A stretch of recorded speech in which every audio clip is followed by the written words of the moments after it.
हिंदू शेरनी अनामिका जय नंबर की दोहार। बात में कुछ बात हो, वो बात होनी चाहिए। जीत होनी चाहिए या मात होनी चाहिए। और पीठ पीछे कुछ भी कहना तो बहुत आसान है, सामने से कह सको औकात होनी चाहिए। क्या बात है। योगी विरोधियों को दिया करारा जवाब। राम भक्त ही राज करेगा दिल्ली के सिंहासन पर। राम भक्त ही राज करेगा दिल्ली के सिंहासन पर। विरोधियों को बताया यूपी में बाबा बा। जौन जे काबा काबा लगे चिल्लावे, उन्हें इते हम आए बतावे। इते नैया कछु दिखावा, काहे के यूपी में बाबा है, यूपी में बाबा। बटेंगे तो कटेंगे पर खूब दहाड़ी अनामिका। एक नहीं हो पाएंगे तो एक एक करके घटेंगे हम। जागो हिंदू, यदि बटे तो कटेंगे हम।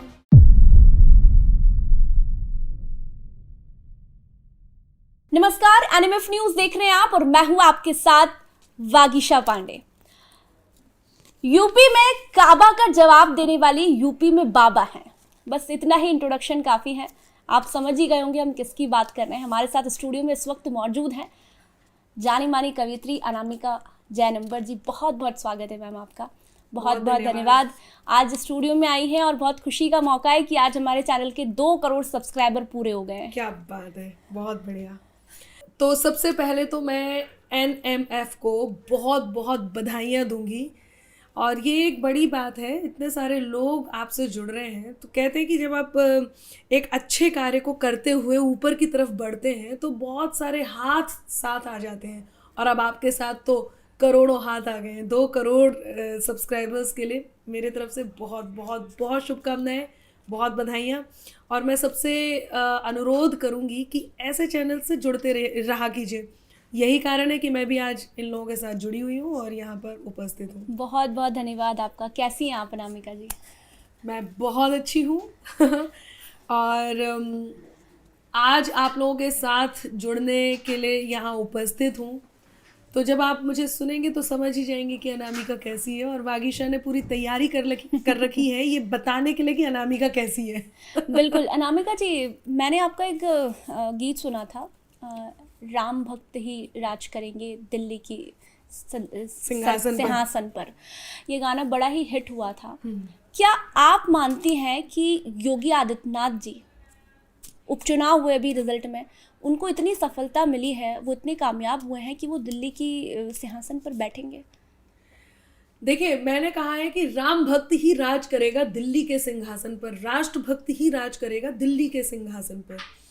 जो राम भक्त होगा, जो राष्ट्र भक्त होगा, वो दिल्ली के सिंहासन पर राज करेगा और करना चाहिए।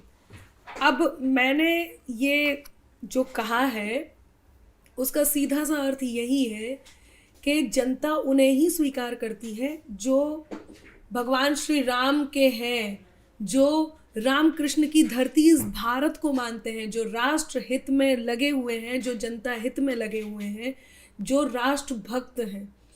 और वो कौन है ये जनता देख रही है। तो मैं यदि ये कहूँ कि मैं किसी एक व्यक्ति विशेष का नाम ले रही हूँ तो ये मतलब ये तो बेकार की बात होगी कि किसी एक व्यक्ति के लिए ये बात कही है। मैंने उस व्यक्ति के लिए कही है जो राष्ट्रभक्त है, जो राम भक्त है। और वो व्यक्ति कौन है वो सब जानते हैं। तब मैं पंक्तियां सुना देती हूँ। बिल्कुल। कि तय कर लो अब सत्य सनातन की छाया हो शासन पर। तय कर लो अब सत्य सनातन की छाया हो शासन पर। राम भक्त ही राज करेगा दिल्ली के सिंहासन पर। राष्ट्र भक्त ही राज करेगा दिल्ली के सिंहासन पर। राम प्रतिष्ठित किए जिन्होंने अवधपुरी के आसन पर। राम प्रतिष्ठित किए जिन्होंने अवधपुरी के आसन पर। राम भक्त ही राज करेगा दिल्ली के सिंहासन पर। राम भक्त ही राज करेगा दिल्ली के सिंहासन पर। राष्ट्र भक्त ही राज करेगा दिल्ली के सिंहासन पर। जय श्री राम, जय श्री राम, जय श्री राम, जय श्री राम, जय श्री राम, जय श्री राम, जय श्री राम, जय श्री राम। क्या बात है। जब भी हम आपकी आवाज़ सुनते हैं तो लगता है कि आत्मा तृप्त हो गई है। अच्छा अनामिका जी, ये बताइए कि खूबसूरती को भी मेंटेन आपने किया हुआ है। मैं जब भी आपको देखती हूँ इतनी भागदौड़ भरी भरी जिंदगी में, और आवाज को भी आपको मेंटेन कर कर रखना है, क्योंकि वो आवाज में खनक होनी चाहिए। देखिए वागीशा जी, मैं जैन हूँ और मुझे ये कहते हुए बहुत गर्व होता है कि मैं जैन हूँ। मैंने जैनिज्म को पूरी तरह से फॉलो अभी भी करती हूँ। हमारे यहाँ संकल्प होते हैं, नियम होते हैं, उन नियमों का पालन करना, उन संकल्पों को साधना, ये गृहस्थ जीवन में कठिन ज़रूर होता है, लेकिन यदि आप सच्चे जैनी हैं तो आप इन संकल्पों का पालन कर लेते हैं। मैं रात्रि भोजन नहीं करती हूँ, मैं बिना देव दर्शन के खाना नहीं खाती हूँ, हमारे यहाँ पानी छान कर ही पीना चाहिए। तो काफ़ी सारे ऐसे नियम हैं। मैं आपको बताऊँ, कोरोना समय में जब कोविड काल चल रहा था, उस समय जो दिनचर्या थी, लोगों की जीवन शैली थी, वो कहीं ना कहीं जैनिज्म वाली ही जीवन शैली थी। इसका अर्थ ये है कि यदि आपको स्वस्थ रहना है, आपने अभी पूछा कि ये खूबसूरती, तो यदि आपको खूबसूरत रहना है, स्वस्थ रहना है, आपको तन से और साथ ही मन से खूबसूरत रहना है, तो आपको जैनिज्म को फॉलो करना चाहिए, जैन धर्म को फॉलो करना चाहिए। लेकिन कुछ लोग पूछते हैं, जब आपकी वीडियोस रिलीज होती है तो लोगों के मन में सवाल आता है, बहुत सारे लोग ये कहते हैं कि अनामिका जी, आप ये बताइए कि आप हिंदू हैं या जैन हैं। लेकिन हम हिंदुस्तानी हैं ना पहले तो। देखिए, आपकी इस बात का एक बार और उत्तर बीच में मुझे देना पड़ेगा, मैं जानती हूँ आएगा। सनातन जो है वो सनातन का ही प्रतीक है। जैनिज्म, जैन धर्म सनातन का ही अंग है। सनातन क्या है? जो लोग ये कहते हैं, जो लोग ये अलग करने की कोशिश कर रहे हैं, हिंदुओं को अलग करने की कोशिश कर रहे हैं, किसी भी हिंदुओं को ही आपस में जातियों में बांटने की कोशिश कर रहे हैं, जैसे कि अभी मेरा गीत भी आया है जागो हिंदू करके, तो सनातन क्या है? परम सत्ता से संचालित ये शासन मिट नहीं सकता। बड़े लोगों ने इसको, बड़ा लोगों ने डेंगू मलेरिया कहा, गालियां दी और पता नहीं क्या क्या किया और क्या क्या कहा, और सनातन को पूरी तरह से ध्वस्त करने की पूरी कोशिश की। जिन लोगों ने ऐसा किया, मैं एक बात बता दूं कि परम सत्ता से संचालित ये शासन मिट नहीं सकता। परम सत्ता से संचालित ये शासन मिट नहीं सकता। अमरता दे मनुजता को वो दर्शन मिट नहीं सकता। न जाने मिट गए कितने मिटाने काल ये सपना, न जाने मिट गए कितने मिटाने काल ये सपना, अमर है जो युगों से वो सनातन मिट नहीं सकता। तो लोग कितना भी कहें आप जैन हो, आप हिंदू नहीं हो, ये लोगों को कहने से क्या होता है। हम सबसे पहले हम हिंदुस्तानी हैं, हम हिंदू हैं।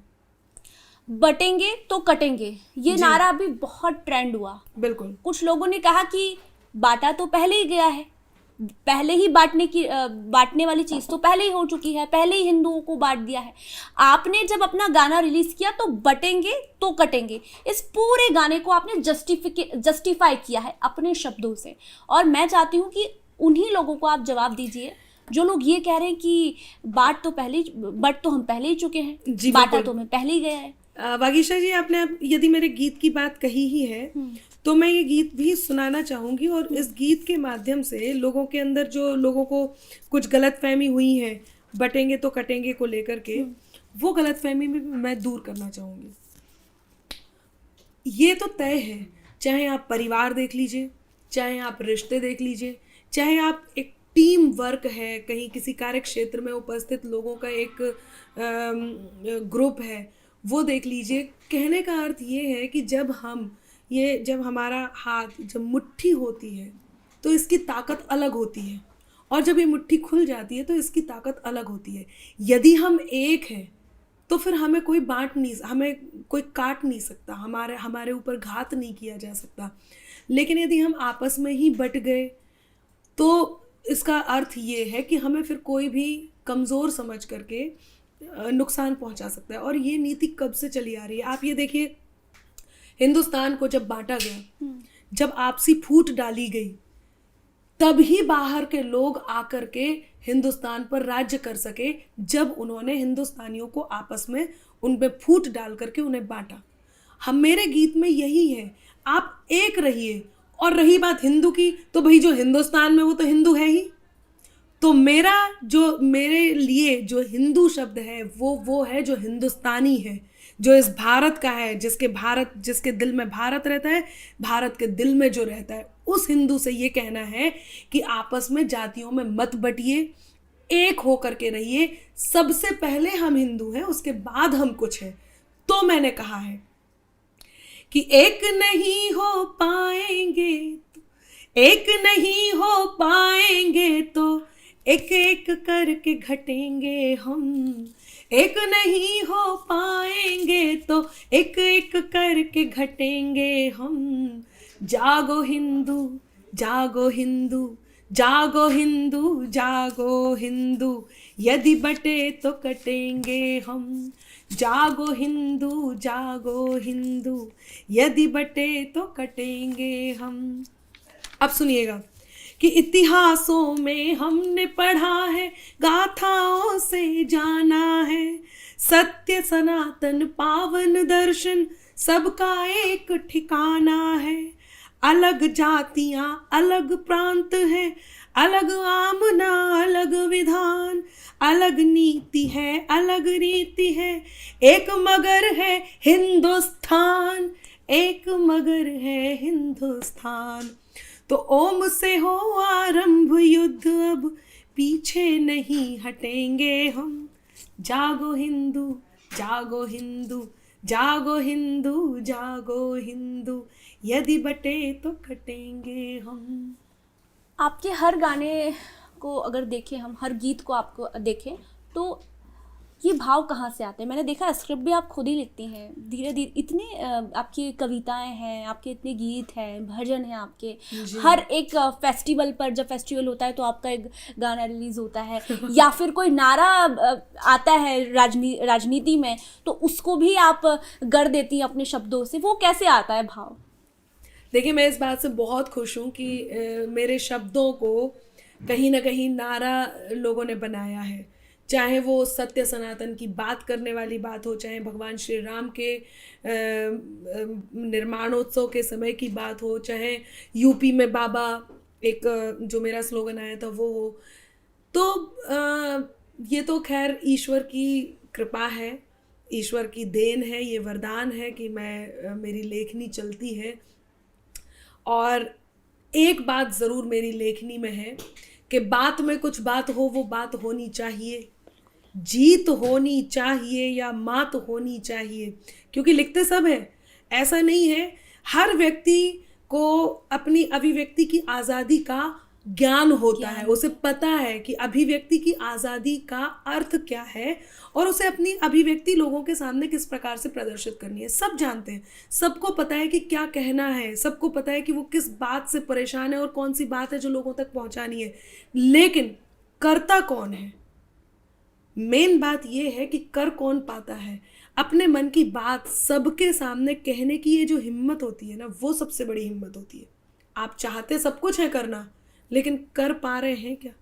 जिस दिन आप मन में ये ठान लेते हैं कि बात में कुछ बात हो, वो बात होनी चाहिए, जीत होनी चाहिए या मात होनी चाहिए, और पीठ पीछे कुछ भी कहना तो बहुत आसान है, सामने से कह सको, औकात होनी चाहिए। क्या बात है। तो जब आप कह सकते हो तब बहुत ज़रूरी है।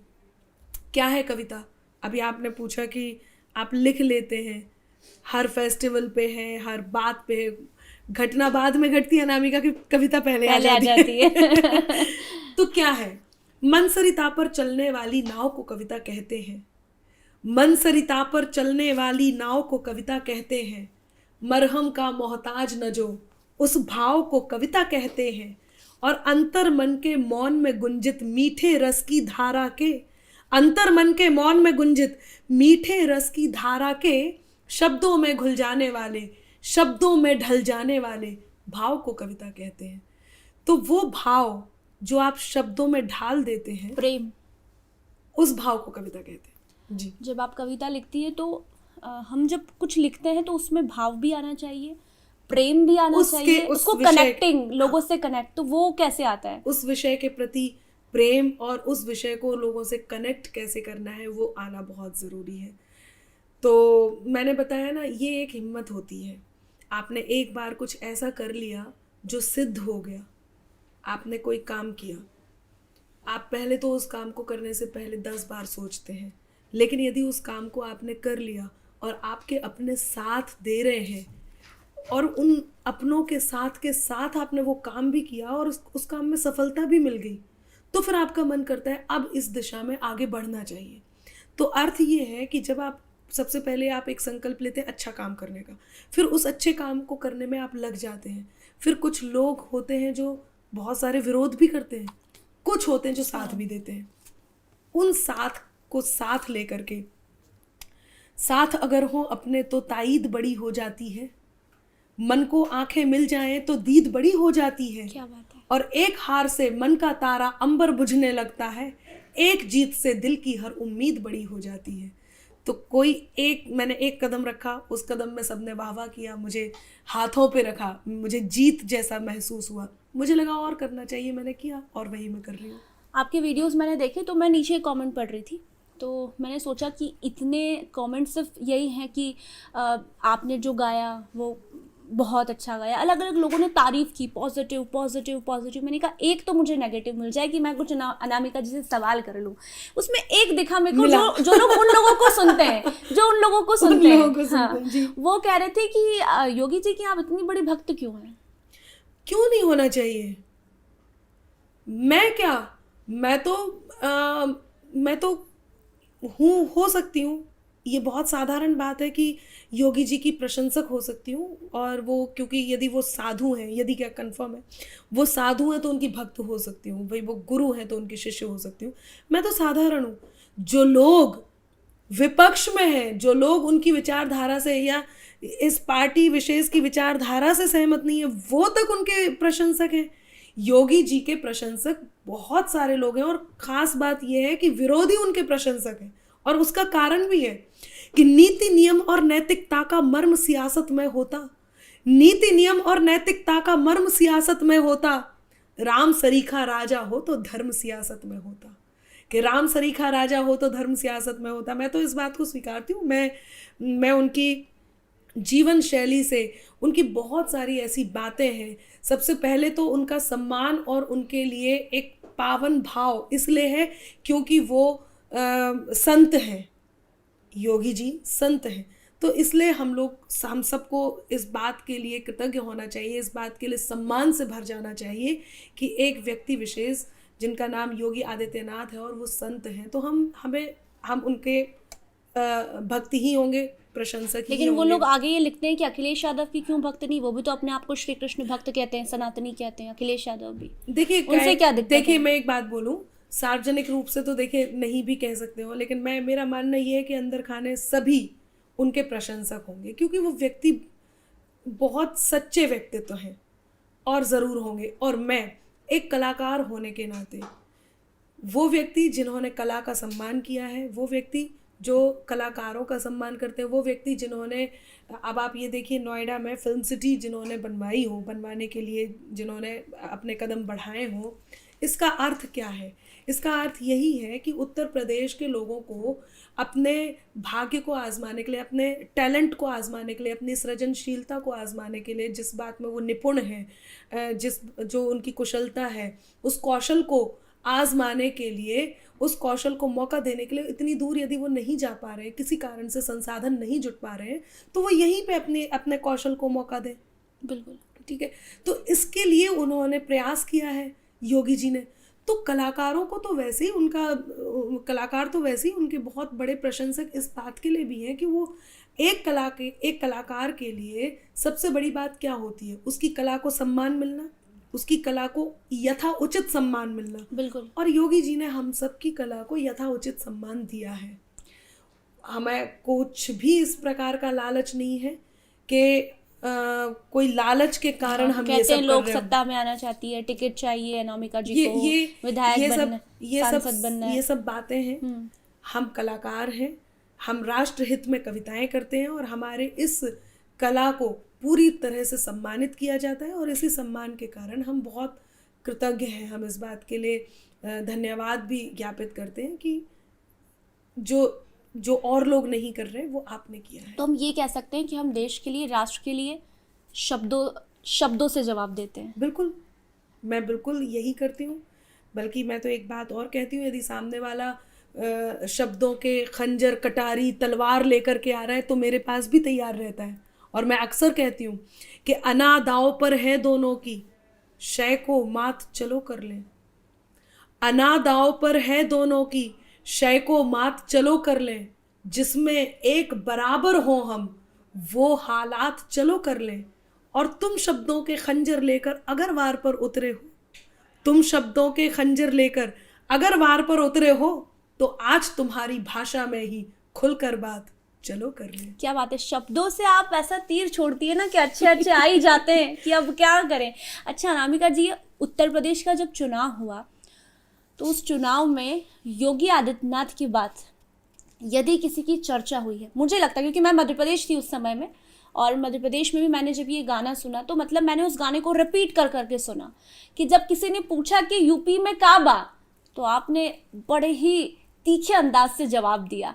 और मैं चाहूँगी कि वो लाइन मुझे फिर से सुनना है, दर्शकों को भी सुनना है, और ऐसे गाने हम फिर से चाहेंगे क्योंकि अभी फिर से 3-4 साल बाद चुनाव है। लगता है चुनाव से पहले आप अपने शब्दों से एक नारे से पहले ये गाना आ जाएगा। तो देखिए, जिस समय ये प्रश्न आया था वो ये प्रश्न नहीं था, ये आरोप था। और मेरा प्रश्न का भी उत्तर नहीं था, उस आरोप का खंडन था।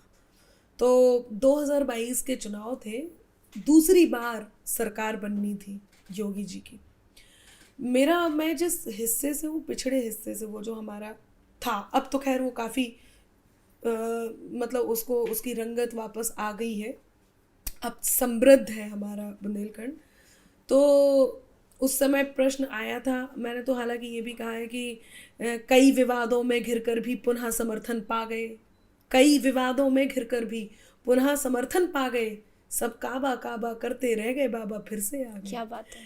तो मैंने उस समय कहा था कि जौन जे काबा काबा लगे चिल्ल्याबे, बुंदेली भाषा है, जौन जे काबा काबा लगे चिल्ल्याबे, उन्हें इते हम आए बतावे, इते नैया कछु दिखावा, इते नैया कछु दिखावा, काहे के यूपी में बाबा है, यूपी में बाबा, यूपी में बाबा है, यूपी में बाबा। गोरखपुर को जो सन्यासी, गोरखपुर को जो सन्यासी मन में लेके मथुरा काशी, जब से लखनऊ में जा बैठे, यूपी भर की मिटी उदासी।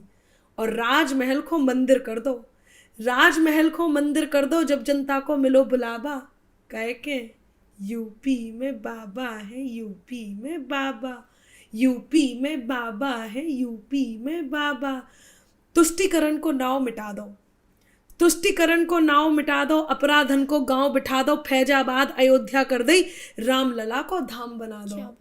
और बेभी काशी काशी कर रहे, बेभी काशी काशी कर रहे, जौन करते काबा काबा, कह के यूपी में बाबा है, यूपी में बाबा। एक बात जिसमें मुझे कहते हुए भी बड़ा आनंद आता है कि दंगैल सबरे डरे जेल में, दंगैल सबरे डरे जेल में, सोच के जा भरे जेल में, बाहर जाए तो गोली घल जे, इसे तो हम भरे जेल में। क्या बात है। और किचकिच किचकिच जिते होती, किचकिच किचकिच जिते होती, थम गो सबरो शोर शराबा, कहे के यूपी में बाबा है, यूपी में बाबा, यूपी में बाबा है, यूपी में बाबा। इसमें भाव कितने दिखते हैं वो मुझे अभी जब आपने अपने शब्दों को दोहराया तो मुझे पता लगा। अनामिका जी, जब आप लिखती हैं तो मुझे लगता है कि जब हम लिखते हैं उससे पहले हमें पढ़ना बहुत पड़ता है जी। साहित्य से आप रही हैं, साहित्य आपने पढ़ा है, कैसे कितना पुराना आपका रिश्ता है, कब से आपने ये शुरुआत की लिखने की? क्योंकि लिखा होगा, पढ़ा होगा, तभी तो ये भाव प्रकट होते हैं फिर। जी, देखिए, मेरे साथ एक बात रही है, मैं साइंस की स्टूडेंट हूँ, मैंने बॉटनी से पीएचडी किया है, और मैं साइंस की स्टूडेंट होने के साथ साथ कविताएं जो रही हैं वो गॉड गिफ्ट ही रहा है। मतलब ऐसा नहीं हुआ कि पहले मैंने बहुत सारा पढ़ा है कि मैं लिख सकूं, ऐसा नहीं हुआ। हाँ, जब मैं लिखने लगी तो इसलिए पढ़ा क्योंकि मेरी रुचि थी, लेकिन कहीं ना कहीं लेखन में पाठन सहायक बने इसलिए मैंने नहीं किया। हालांकि होता यही है, लोग अपने लेखन में पाठन को जोड़ते हैं ताकि वो पढ़ें और उनके लेखन में और निखार आए, पर ऐसा मेरे केस में नहीं हुआ है। मैं जो मन में आया वो लिखा है, धीरे धीरे अनुभव के साथ, और जो कहते हैं प्रैक्टिस मेक्स परफेक्ट, तो वही हुआ कि जो जितने भी एक्सपीरियंसेस रहे वो मंचों के एक्सपीरियंसेस रहे, और बड़े कवियों ने जब समय समय पे मिले तो उन्होंने बताया, व्याकरणिक दोष बताए, किस तरह से आगे बढ़ना चाहिए वो सब बताया। तो पढ़ाई की है, पढ़ा है, पर उतना ही पढ़ा जितना मतलब पढ़ा तब है जब मुझे रुचि के लिए पढ़ा मैंने अपनी। तो लेखन के लिए मैंने ऐसे कुछ भी नहीं पढ़ा। हाँ, कोई घटना घटी, उसको देखा, लिख दिया। कोई भी बात हुई, उसे देखा, मैंने लिख दिया। और मैं फिर कहती हूँ कि किसी भी व्यक्ति को अपने मन की आवाज़ ज़रूर सुननी चाहिए। यदि उसका मन कह रहा है कि ये गलत घट रहा है, तो उस गलत को, चाहे वो, यदि वो लिख सकता है तो लिख करके बताए, यदि वो बोल सकता है तो बोल करके बताए, यदि वो कोई कलाकार है और वो एक्ट करके बता सकता है तो एक्ट करके बताए, यदि वो पावर में है, मतलब वो सत्ता में है, तो वो अपने पावर का यूज़ करके बताए। कुल मिला के ये है, एक मोटो जो मेरा है वो ये है कि यदि कुछ गलत हो रहा है तो उस गलत को होने से रोकने के लिए आपके पास जो भी कौशल है उसका आप ज़रूर प्रयोग कीजिए। आपने जो भी गीत रिलीज़ किए हैं, चाहे बटेंगे तो कटेंगे या फिर दिल्ली की सिंहासन, या आपने कृष्ण जब मंदिर अयोध्या बना था तब भी आपने गाया है। हाँ। लेकिन अनामिका आई जी, कृष्णा की बारी, बिल्कुल, सोशल मीडिया पर इतने लोगों की भरमार हो गई है, लाइन लग गई, कोई भी आता है रील बना देता है। चाहे हम सोशल मीडिया इन्फ्लुएंसर्स की देखें या फिर हम कोई नए नवेले युवा जो हैं जिनको अभी रील का चस्का लगा है कि कुछ भी आया, छोटा सा 4-10 सेकंड का बोला और उसे डाल दिया। लोगों को विश्वास करना बहुत मुश्किल हो गया। किस पे भरोसा किया जाए, किसे सुना जाए? कथावाचकों की भी वही चल रही है कि आते हैं, अब लोग ये सोच रहे हैं किससे सुने, किसकी भागवत कथा सुने, उसे हम कैसे मैनेज करेंगे? सबसे पहले तो मैं आपको बधाई दूंगी वागीशा जी, ये इतना दुर्लभ प्रश्न आपने किया है। मुझे लगता है इतने सारे लोगों के साथ इंटरेक्शन मेरा हुआ है, ये प्रश्न मैं पहली बार सुन रही हूँ कि आखिर विश्वास किस पे करें। वही बात है कि मतलब मैं जो सोचती हूँ कि ये बात तो सही है कि विश्वास करना मुश्किल हो गया है, क्योंकि जुबा मिश्री नज़र पैनी बड़े शातिर लुटेरे हैं, जुबा मिश्री नज़र पैनी बड़े शातिर लुटेरे हैं, उजाला ओढ़ कर फिरते हैं फितरत से अंधेरे हैं, और ज़रा बच के तू चल इनसे ये कातिल तो नहीं लेकिन, ज़रा बच के तू चल इनसे ये कातिल तो नहीं लेकिन, ये तेरे मुंह पे तेरे हैं, ये मेरे मुंह पे मेरे हैं। अब आती है बात विश्वास करने की, तो मैं एक बहुत शानदार बात बताती हूँ। लोग रोज़ रील बना रहे हैं, लोग रोज़ बहुत सारी ऐसी बातें कह रहे हैं, मोटिवेशनल बातें लोगों तक पहुँचा रहे हैं। हर किसी के पास उसका एक सूत्र है, मंत्र है जो लोगों को दे रहा है। सबसे पहले तो आप खुद पे विश्वास कीजिए। यदि कोई आपको एक सूत्र दे रहा है कि ये आपके जीवन के लिए बहुत महत्वपूर्ण है, ये कार्य आप कीजिए, आपके जीवन के लिए बहुत महत्वपूर्ण है, तो सबके जीवन एक जैसे नहीं होते। मंत्र यदि एक है और जीवन एक जैसा है तब तो वो वर्क करेगा। आपकी परेशानी अलग है, आपका जीवन अलग है, किसी और की परेशानी अलग है, किसी और का जीवन अलग है, किसी और के जीवन में अलग तरह की स्थितियां हैं। मंत्र एक ही है तो हर एक पे वो वर्क नहीं करेगा। तो विश्वास किस पे किया जाए, किस पे विश्वास करें? विश्वास, सबसे पहला विश्वास खुद पे, दूसरा विश्वास उस पे किया जाए जिसकी आप जीवन शैली में भी वही बात देख रहे हैं जो बात वो कह रहा है।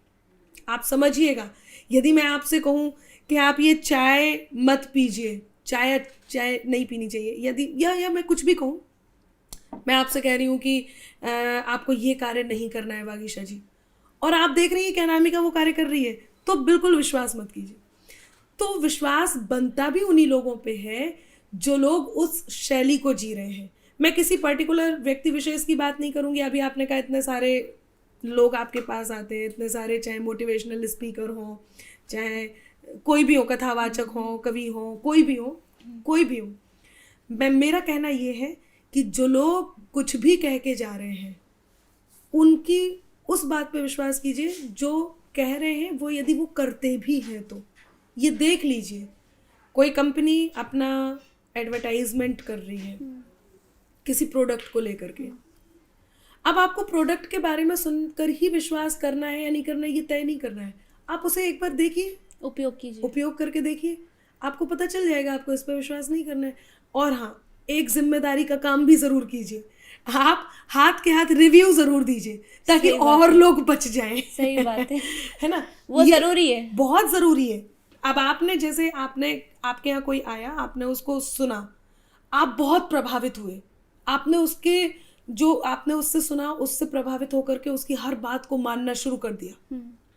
कुछ दिन बाद आप उस व्यक्ति से मिलते हैं और आप देखते हैं कि वो जो कह करके गया था वो खुद ही वो नहीं करता है, तो आपको लगेगा यार फिर मैं क्या फॉलो कर रही थी, मैं इतने दिनों से क्या फॉलो कर रही थी, आपका विश्वास टूट जाएगा। बिल्कुल ठीक है, तो ये तो विश्वास टूट गया, कोई बात नहीं, आपने अब उन पे विश्वास करना बंद कर दिया। लेकिन अब आप क्या करने वाली हैं, खुद क्या करने वाली हैं? हम एक जिम्मेदार नागरिक होने का फर्ज निभाएंगे। अब हम एक अच्छे इंसान होने की भूमिका में आ जाएंगे। हम क्या करेंगे, हम बताएंगे कि भाई मैंने देख लिया है, यहाँ सही नहीं है, ये हमने देख लिया, यहाँ विश्वास करना है, यहाँ नहीं करना है, ये हमें जाके बताना है। अब ये सामने वाले का मन है, वो आप पे विश्वास करे या ना करे वो देखेगा, लेकिन एक जिम्मेदारी तो बनती है। तो मेरा मानना यही है। तो मुझे लगता है कि रिव्यू तो आपको भी मिला होगा जब आपने वो गाना रिलीज़ किया, और यही कारण है कि 24 घंटे में से 12 घंटे मुझे लगता है कि अनामिका जी बाहर ही उनका समय जाता है लोगों के बीच। देखिए, मुझे बहुत सारी चीज़ों का रिव्यू आता भी है, लेकिन मैं अपने आप को एक बात कहती हूँ, किसी भी बात पर होती शिकायत हो तो हो जाए, किसी भी बात पर होती शिकायत हो तो हो जाए, जो ठाना है करेंगे हम, हिमाकत हो तो हो जाए, न गद्दारी नहीं गद्दार अब मंजूर है हमको, सलामत देश हो अपना, बगावत हो तो हो जाए। मैंने ठाना है कि मुझे जो करना है मैं वही करूँगी, क्योंकि जिस पर है अधिकार हमारा हम वो ठिकाना छोड़ेंगे, जिस पर है अधिकार हमारा हम वो ठिकाना छोड़ेंगे। क्या लगता है चांद पे यूं ही आना जाना छोड़ेंगे? तो जलन है जिसकी फितरत यारो, उसको जलन मुबारक हो, हम तो अंबर कभी ना अपना हंसना हंसाना छोड़ेंगे।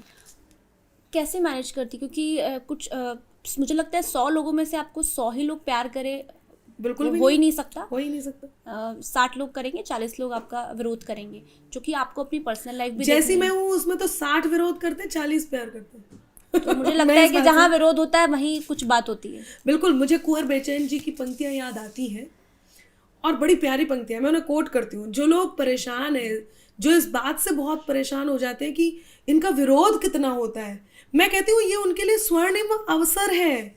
आप अपने विरोध का धन्यवाद कीजिए, आप अपने विरोध का स्वागत कीजिए, क्योंकि वो विरोध ही आपको अच्छी तरह से धकेल के आपको सही रास्ते पे पहुंचाता है। यदि आपका विरोध हो रहा है, इसका अर्थ ये है कि आप बिल्कुल सही रास्ते पे चल रहे हैं। कुंवर बेचैन जी कहते हैं कि चोटों पे चोट देते ही जाने का शुक्रिया, चोटों पे चोट देते ही जाने का शुक्रिया, पत्थर को बुत की शक्ल में लाने का शुक्रिया, और तुम ना आती तो कैसे बनाता मैं सीढ़ियां, दीवारों मेरी राह में आने का शुक्रिया। क्या बात है। यदि दीवारें राह में नहीं आती तो सीढ़ियां कैसे बनती, ऊपर तक कैसे जाते। तो ये ज़रूरी है, आप विरोधों का, आप आलोचना का, आप बुराइयों का स्वागत ज़रूर कीजिए। यदि आपकी बुराई हो रही है इसका मतलब आप कुछ बहुत अच्छा कर रहे हैं। यदि आपके दुश्मन हैं तो इसका मतलब सब सही चल रहा है, क्योंकि जो करता है उसी के बारे में कहा भी जाता है। बिल्कुल। और जो अच्छा करता है उसके बारे में ज़रूर कहा जाता है। वो कहते हैं ना, जिसकी बात होती है उसी में कुछ बात होती है। बिल्कुल। अनामिका जी, अभी मैं बात कर रही थी, जब मुझे आपको पॉडकास्ट के लिए बुलाना था तब मेरी किसी से बात हो रही थी, तो उन्होंने कहा कि 2 दिन से अनामिका जी बाहर हैं, कंटिन्यूसली उनके प्रोग्राम्स होते हैं। एज एन व्यूमन, मैं भी एक महिला हूँ, कैसे मैनेज होता है? परिवार को भी आपको मैनेज करना है, हस्बैंड हैं, बच्चे हैं, बाहर भी आपको लोगों से मिलना है, वो सब रिश्ते की परिभाषा क्या है, रिश्ते कैसे मैनेज होते हैं, प्यार कैसे मैनेज होता है, दोनों चीज़ें आपको मैनेज करनी होती है।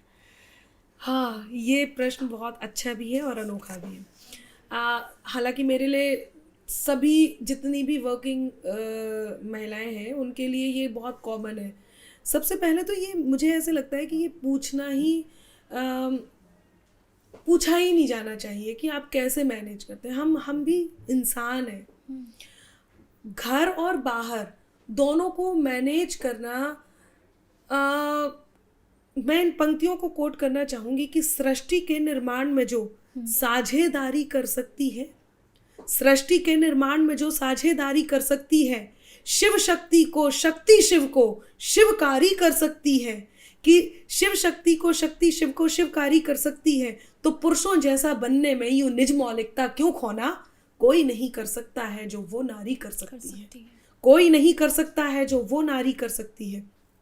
ठीक है, ये मैंने माना, मैं इस बात के लिए बहुत आभारी भी हूँ कि मैंने ये पंक्तियाँ, मैं खुद के लिए आभारी हूँ कि मैंने लिखी। लेकिन एक बात कहना बहुत ज़रूरी है, मैं सभी नारियों से ये ज़रूर कहूँगी कि अपने आप को हर समय हर बात में प्रूफ करना बंद कीजिए।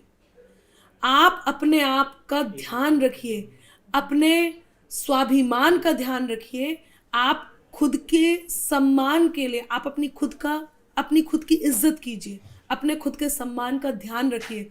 कोई ज़रूरत नहीं है खुद को प्रूफ करने की, क्योंकि आप यदि घर में हैं, एक महिला जो वर्किंग है वो घर में भी काम कर रही है, बाहर भी काम कर रही है, उसे अब यदि वो घर में है तो भाई मैं बहुत अच्छी माँ भी होनी चाहिए, मैं बहुत अच्छी पत्नी भी हो जाऊँ, मैं बहुत अच्छी बेटी भी हो जाऊँ, मैं बहुत अच्छी बहन भी हो जाऊँ, मैं बहुत अच्छी बहू भी हो जाऊँ। भाई बहुत अच्छी क्यों, आप जैसे हैं आप वैसे रहिए, आप अच्छे रहिए प्रूफ करने के लिए। अब यहाँ आप घर से जा करके जहाँ आप काम कर रहे हैं वहाँ पे आप बहुत अच्छी एम्प्लॉय भी होना चाहिए, तो ज़बरदस्ती खुद को प्रूफ करने की ज़रूरत नहीं है। आप प्रूफ मत कीजिए, जैसे सहजता से सब काम करते हैं आप वैसे ही काम कीजिए। कई बार कुछ महिलाएं आती हैं, वो मुझसे कहती हैं कि इससे तो वो पुरानी ज़िंदगी ठीक थी, पुराने लोग ठीक थे, जहाँ पर ये होता था कि औरतें केवल गृहस्थ होती थी, पुरुष कमाते थे और औरतें केवल घर के काम करती थी, वो ठीक था। कम से कम उन्हें बाहर जा करके वहां तो अपने आप को प्रूफ नहीं करना होता था। तो अब तो डबल हो गया, आपको घर में भी ऐसा तो है नहीं कि आप बाहर जा रहे हो तो फिर घर की पूरी जिम्मेदारियां खत्म है। मेरे साथ भी होता है कभी कभी कभी कभी, हर बार हर एक के साथ होता है। ये तो और ज्यादा जागती हो गई। तो भाई जब हम वुमेन्स डे मनाते हैं तो नारियों के साथ इतनी जागती करने के खुद हम अपने साथ इतनी जागती क्यों कर रहे हैं? हम खुद क्यों हर जगह हर एक के समक्ष खुद को प्रूफ कर रहे हैं? क्यों प्रूफ करना है? हम जैसी माँ होती है वैसे माँ है, जैसी पत्नी होती है वैसे पत्नी है, जैसे हम बच्चों को प्यार करते हैं वैसे प्यार कर रहे हैं। एक्स्ट्रा करके खुद को इतना परेशान करने की ज़रूरत क्या है? कुछ गलत नहीं करना है, बस यही तो। कुछ गलत नहीं करेंगे, गलत करना ही नहीं है, लेकिन ज़बरदस्ती खुद को क्यों परेशान करना? जहाँ आप जा रहे हैं वहाँ पे भी भाई नंबर 1 होनी चाहिए, घर पे भी नंबर 1 होना चाहिए। मतलब 100% तो हम हर कहीं नहीं दे सकते, कोई नहीं दे सकता। तो नारी, और एक चीज़ और कहूँगी, एक नारी को दूसरी नारी का सबसे ज़्यादा समझना यदि किसी को है तो वो हमें एक नारी ही दूसरी नारी को समझ सकती है, क्योंकि वही उसके स्थान को समझ सकती है, कोई और नहीं समझ सकता। तो हमें पुरुषों से इतनी उम्मीद ज़बरदस्ती नहीं करनी चाहिए, क्यों हम करें? हमें ध्यान रखना है कि हम एक नारी को किस प्रकार से उसका सम्मान दे सकें। वो किसी परिस्थिति में है, केवल हम हैं जो समझ सकते हैं कि वो किस परिस्थिति में है, तो उसका और ज़्यादा साथ देना चाहिए, और यही विश्वास भी बनाता है। तो मैं ये कहना चाहती हूँ कि खुद को 100% प्रूफ करने की ज़रूरत नहीं है। ये पागलपन है, बेकार की बात है। अपने आप को इज्जत दीजिए। जहां हम इस बात, नारी शक्ति को इज्जत दो, इस बात के लिए हम लड़ रहे हैं। किससे कह रहे हैं कि इज्जत दो? भाई नारी शक्ति को सम्मान दो, किससे कह रहे हैं? खुद देंगे ना, हम देते हैं। काम करते रहिए, जैसे नॉर्मल लोग करते हैं वैसे करिए। एक्स्ट्रा करने की वजह से खुद को परेशान करने की ज़रूरत नहीं है। आपने भी कहा, बहुत बार मैंने सुना है कि ये मत कहिए कि हम कट्टर हिंदू, हम सनातनी हैं। बहुत दुख होता है जब तस्वीर आती है संभल से, अयोध्या, मथुरा, काशी, लगातार संभल की घटना के बाद पथराव हुए, डिप्टी कलेक्टर के पैर टूटे, वहाँ के जो ऑफिसर्स थे वो भी घायल हुए। क्या कहेंगे अनामिका जी जब ऐसी तस्वीर देश से आती? हम हिंदुस्तान में रहते हैं और अब ऐसी आवाज़ें उठने लगी है कि हिंदू धर्म खतरे में है। जी, मैंने इस बारे में अपनी राय भी दी है और मैं उस राय को आपके बीच रखना भी चाहती हूँ। संभल में जो हो रहा है या ये जो एक मुद्दा है, ये जो बहुत बड़ा मुद्दा है कि मस्जिद, किसी भी आप मस्जिद को देखिए उसके नीचे मंदिर है, या मथुरा, काशी, अयोध्या और अब संभल। तो मैंने एक बात कही है और मैं एक प्रश्न के साथ आपके बीच लोगों से वो प्रश्न पूछना चाहती हूँ और लोगों से वो बात कहना चाहती हूँ। उससे पहले संवेदना की ये 4 पंक्तियाँ कि घावों ने अंगड़ाई ली है, आंचल घायल दिखता है। घावों ने अंगड़ाई ली है, आंचल घायल दिखता है। मौसम पत्थर मार रहा है, बादल घायल दिखता है। और बहराइच के जख्म न सूखे, बहराइच के जख्म न सूखे, आह थमी ना काशी की। अभी बहराइच के जख्म न सूखे, आह थमी ना काशी की। और हमें फिर कट्टरता से संभल घायल दिखता है। ये जो कट्टरता है जिसकी आप बात कर रहे हो, और हमें फिर कट्टरता से संभल घायल दिखता है। इस कट्टरता ने जहाँ चाहे काशी है, अयोध्या है या संभल है, बहराइच है, जो ये नुकसान किया है, एक प्रश्न पूछती हूँ और उस प्रश्न, ये जो मेरा प्रश्न है वही उत्तर भी है आपकी बात का। सुनिएगा कि भोली भाली शक्ल का चेहरा आखिर शातिर क्यों दिखता है। भोली भाली शक्ल का चेहरा आखिर शातिर क्यों मिलता है। बीते कल का जुर्म सामने होकर हाजिर क्यों मिलता है। और हर मस्जिद, एक भी मंदिर नहीं मिला है नींव में जिसके मस्जिद हो। एक भी मंदिर नहीं मिला है नींव में जिसके मस्जिद हो। एक भी मंदिर नहीं मिला है नींव में जिसके मस्जिद हो।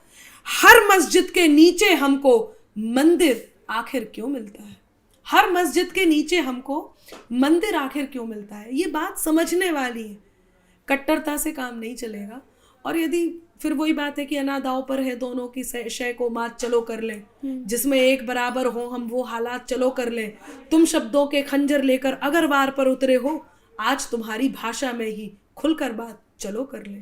तो भाई जब आपकी भाषा ऐसी आएगी तो हम खुलकर बात भी करेंगे। बिल्कुल। देखिए, संभल की जो घटना हुई है बहुत निंदनीय घटना है।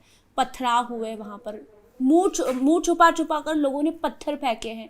तो मन में सवाल ये उठता है अनामिका कि जो लोग, अनामिका जी, कि जो लोग पत्थर फेंक रहे हैं वो देश की रक्षा क्या करेंगे। देखिए, मैं एक बात हमेशा कहती हूँ कि ये भारत उनका ही है जिनके दिल में भारत रहता है। यदि आपके दिल में भारत है तो आप भी भारत के दिल में हैं, और यदि आपके दिल में भारत नहीं है तो फिर आप भी भारत के दिल में नहीं हैं।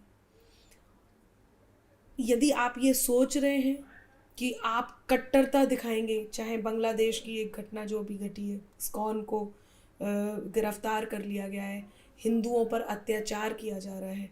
हिंदुओं से तो मतलब हिंदुस्तानियों से तो मैं यही कहूँगी कि एक रहिए। एक, जैसे कि स्लोगन चल भी रहा है, एक रहेंगे तो सेफ रहेंगे। बटिए मत वरना कटेंगे। हिंदुओं को जितना जल्दी हो जाए ये समझने की ज़रूरत है कि एकता ही है जो हमें बचा सकती है। क्या हम ये कह सकते हैं कि पाकिस्तान से भगा दिए गए हो, बांग्लादेश से भगा दिए गए हो, अगर भारत से भगा दिए जाओगे तो कहाँ जाओगे। हाँ बिल्कुल, इसीलिए ये नारा दिया गया है, बटेंगे तो कटेंगे, एक है तो सेफ है, नेक है। क्योंकि एक ही देश है जो हिंदुओं का है, जो हिंदुस्तानियों के लिए है, जो हमारा है, जो हमारे लिए है। इसीलिए ज़रूरी है कि एक रहिए। वाकई यदि यहाँ से भगा दिए गए तो कहाँ जाएंगे, ये सोचने का विषय। बांग्लादेश में जो हमला हुआ है आज, हिंदुओं के लिए एक चुनौती बन गया है वहाँ पर। जी बिल्कुल। देखिए, अब इसमें तो मैं अपील करूँगी हिंदुस्तानियों से, हिंदुस्तान की भारत की सरकार से, कि जितने जल्दी हो सके इस मुद्दे की तरफ सक्रिय कदम, सकारात्मक कदम जितना जल्दी हो सके वो बढ़ाया जाना चाहिए, ताकि एक विश्वास हम सब में भी जगे। लोगों को विश्वास है, और एक और बात है, जहाँ उम्मीद होती है वहीं पे हम प्रश्न भी करते हैं, वहीं पे हम उम्मीद के नज़रों से देखते भी हैं, क्योंकि हमें भारत सरकार पे विश्वास है कि हाँ ये कुछ कर सकती है, इसलिए लोग कहते भी हैं, इसलिए हम कह भी रहे हैं कि इस ओर कुछ किया जाए। तो मुझे पूरा विश्वास है कि भारत सरकार कोई ना कोई सकारात्मक कदम इस ओर ज़रूर उठाएगी, ताकि हिंदुस्तानियों को कहीं ना कहीं ये आश्वासन मिले, कहीं ना कहीं ये विश्वास जगे कि हाँ इस प्रकार की यदि कोई घटना कहीं घटती है, हमारे हिंदुओं पर कोई आँच आती है, तो उनके लिए भारत सरकार है। आप जैसे लोग सनातनियों को जगाने का काम कर रहे हैं। गजवाए हिंद की हमने तस्वीर देखी, क्या हम कभी भगवाए हिंद की तस्वीर देख पाएंगे? कैसी पिक्चर देखती हैं आप? देखिए, मैं एक बात हमेशा कहती हूँ कि ये देश सनातन का देश है, और हाँ यदि हम सब एक हो गए और ये जो बात आपके मन में है, जो बात मेरे मन में है, जिस बात को मैं अपने मन की बात को कविताओं में ढालकर लोगों तक पहुंचाती हूँ, मैं लोगों तक पहुंचाती हूँ। अब बात ये है कि लोगों तक पहुंच गई है तो वो उस बात को किस प्रकार से अपना रहे हैं। यदि जो मैं पहुंचा रही हूँ वो अपनाते हैं, चाहे इतने साधु संत हैं या बहुत सारे ऐसे लोग हैं जो लगातार हिंदुओं को जगाने की, उनको एक करने की यात्राएं कर रहे हैं, यदि ये यात्रा सफल होती है तो हाँ वो तस्वीर हम देख सकेंगे, ज़रूर देखेंगे। बस लोगों में ये जो विश्वास है वो कम नहीं होना चाहिए। बीच में कुछ बातें उठी कि मंदिरों में राष्ट्रगीत होना चाहिए। आप मानती हैं कि राष्ट्रगान ज़रूरी है मंदिरों में? हाँ, क्यों नहीं, मंदिरों में राष्ट्रगान होना चाहिए। देखिए, धर्म और राष्ट्र दोनों एक ही हैं। हमारा हिंदुस्तान है, यदि मैं कह रही हूँ कि रामकृष्ण का देश है, जो भूमि देवताओं की परम पावन विरासत है। अब आप ये देखिएगा कि दोनों का कॉम्बिनेशन मेरी इन 4 पंक्तियों में उत्तर भी है। और वो देश, जिस देश को हम भारत कहते हैं, वो है क्या? जो भूमि देवताओं की परम पावन विरासत है, जहाँ सत्यम शिवम और सुंदरम हर क्षण मुहूर्त है, धर्म सत्कर्म संस्कृति सभ्यता कर्तव्य का मंदिर, हमें है गर्व जिस पर, वो हमारा देश भारत है। क्या मैं तो कहती हूँ सत्ता में जय श्री राम और जय श्री राम में सत्ता। राष्ट्र में जय श्री राम और जय श्री राम में राष्ट्र, ये दोनों आपस में मिले होने चाहिए, इसमें कोई बुराई नहीं। तो अगर मंदिर में राष्ट्रगीत होगा तो मस्जिद में भी होना चाहिए, इससे पता लगेगा देशभक्त कौन है, देशद्रोही कौन है। राष्ट्रगीत तो भाई हिंदुस्तान, मंदिर और मस्जिद हिंदुस्तान में है ना, तो हिंदुस्तान का हर नियम हर जगह एक जैसा होना चाहिए। यदि आप मंदिर पे लागू करेंगे तो मस्जिद पे भी होना चाहिए, सब जगह होना चाहिए, एक जैसी बात है। क्यों नहीं होना चाहिए? होना ही चाहिए, बिल्कुल। आपके गीतों का राजनीति पर बहुत प्रभाव पड़ता है। सोशल मीडिया पर आप लगातार ट्रोल होती रहती हैं, लोग ट्रोल करते रहते हैं। जब भी आप कोई आपकी कोई कविता आती है, जब भी आप कोई एक पोस्ट करती हैं, उस पर तुरंत रिएक्शंस आना शुरू हो जाते हैं। क्या प्रभाव पड़ता है? अच्छा, उससे पर्सनल लाइफ पे भी इफेक्ट पड़ता है, पर मुझे लगता है कि उन चुनौतियों को, आपने कहा कि मैं उन चुनौतियों को पार कर देती हूँ, मैं विरोधियों का जवाब देती हूँ, तुरंत जवाब देती हूँ, तुरंत रिव्यू देना चाहिए। देखिए, प्रभाव पहले तो एक बार को मुझे लगता था, लोग कहते हैं आप सरकारी हो, आप सरकार के पक्ष में लिखते हो। मैं बहुत देर तक सोचती रही, मैंने कहा मैं तो अपने एक जो विचार है, जो जिस बात को मैं जानती हूँ, मैं तो राष्ट्रभक्ति की बात करती हूँ, मैं तो देश हित की बात करती हूँ, मैं तो राष्ट्र हित की बात करती हूँ। लोग ये क्यों कह रहे हैं कि सरकार की बात करते हो? और यदि सरकार की बात करती तो जब ये सरकार नहीं थी, कोई और सरकार थी, मैं तो उसकी बात करती। मतलब कहने का ये है कि जो लोग सरकार की बात कर रहे हैं वो तो किसी भी सरकार की बात करते हैं ना, वो तो सिर्फ सरकार की ही बात करते हैं, पर इससे कोई फर्क नहीं पड़ना चाहिए कि कौन सी सरकार है, वो तो सरकार की करेंगे। लेकिन यदि मैं ऐसी कोई बात कर रही हूँ जिससे कोई विचारधारा विशेष मेरी बात से मिल रही है, तो फिर ये लोगों को समझना चाहिए कि मैं जो बात कर रही हूँ उससे उस विचारधारा का मेल हो रहा है, जो विचारधारा बाई चांस सरकार में है, मैं केवल वही बात करती हूँ। अब तो ये कहूँ कि पहले मुझे ऐसे लगता था कि लोग कहते हैं सरकारी, फिर उन लोगों को लगने लगा नहीं ये तो असरकारी है, असर जिसका असर होता है, क्योंकि मैंने जो बातें कही उसका असर तो होता है। यदि असर नहीं होता तो बहुत सारी बातों का उत्तर लोगों को चुभता नहीं, तो अब ट्रोल करने वालों से मैं यही कहती हूँ कि आप ऐदिल थोड़ी दुनियादारी रखो तुम, हर मौसम से अपनी यारी रखो तुम, सर्दी बहुत है थोड़ी गर्माहट देने, जलने वालों जलना जारी रखो तुम। क्या बात तो है, आप जारी रखिए, मैं अपना काम कर रही हूँ। उत्तर प्रदेश में हम हैं। उत्तर प्रदेश की तस्वीर कितनी बदली है, इतनी बदली है कि देश भर में नहीं विदेशों में भी उत्तर प्रदेश का एग्जाम्पल दिया जाता है, उदाहरण दिया जाता है। आप कितना मानती है कितनी बदली, और आने वाले समय में उत्तर प्रदेश को आप कैसे देखती हैं? तो बिल्कुल उत्तर प्रदेश की तस्वीर बदली है, और मैं एक बात कहूँगी कि वहीं क्रूरता जग जाती है, वहीं पे करुणा सोती है, वहीं उगाती दंभ भावना, वहीं नम्रता बोती है। अब ये हम पर है कि हमको किस पर शासन करना है। एक अयोध्या और एक लंका सबके मन में होती है। मैंने ये डिसाइड किया है, मैंने ये निर्णय लिया है कि मुझे अयोध्या पे को, अपने अंदर की जो अयोध्या है उस पर शासन करना है। तो उत्तर प्रदेश को मैं कैसे देखती हूँ, और आपने कहा है कि और राज्यों में भी उत्तर प्रदेश को किस प्रकार से देखा जाना चाहिए, तो मैं बड़े गर्व के साथ कहती हूँ कि उत्तर बनकर आना होगा हमको हर एक शंका में, उत्तर बनकर आना होगा हमको हर एक शंका में, समाधान का मंत्र बनेंगे हर आहत आशंका में। और जैसे सारी यूपी अंबर राम शरण में मगन हुई, जैसे सारी यूपी अंबर राम शरण में मगन हुई, राम नाम यूं ही गूंजेगा हर रावण की लंका में। क्या बात है, राम नाम यूं ही गूंजेगा हर रावण की लंका में। तो मुझे ऐसे लगता है कि उत्तर प्रदेश को इसी तरह देखा जाए। मैं चाहती हूँ कि आप मन में जो सोचती हैं कि 2029 के बाद कौन प्रधानमंत्री होना चाहिए वो बता दीजिए। लोगों के मन में भी ये सवाल था, क्योंकि लोग तो आपको सरकारी कहते हैं।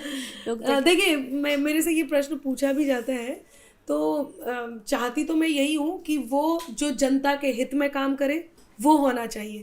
बाकी मेरी इन 2 पंक्तियों में उत्तर है कि तय कर लो अब सत्य सनातन की छाया हो शासन पर, राम भक्ति ही राज करेगा भारत के सिंहासन पर, राष्ट्रभक्ति ही राज करेगा भारत के सिंहासन पर, राष्ट्रभक्ति ही राज करेगा, राम भक्ति ही राज करेगा दिल्ली के सिंहासन पर। जाते जाते तो ये अब आप देख लीजिएगा, जो राम भक्त है, राष्ट्रभक्त है, वही है। वो मुझे भी जवाब मिल गया उसका। जाते जाते मुझे लगता है कि जो आप पहली बार करते हैं वही आपका सबसे फेवरेट होता है, वही आपको याद होता है।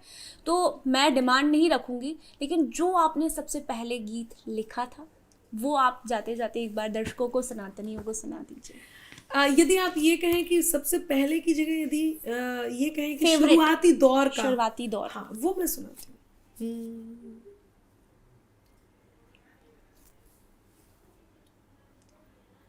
जो मुझे बेहद पसंद भी है और बहुत शुरुआती दौर का भी है।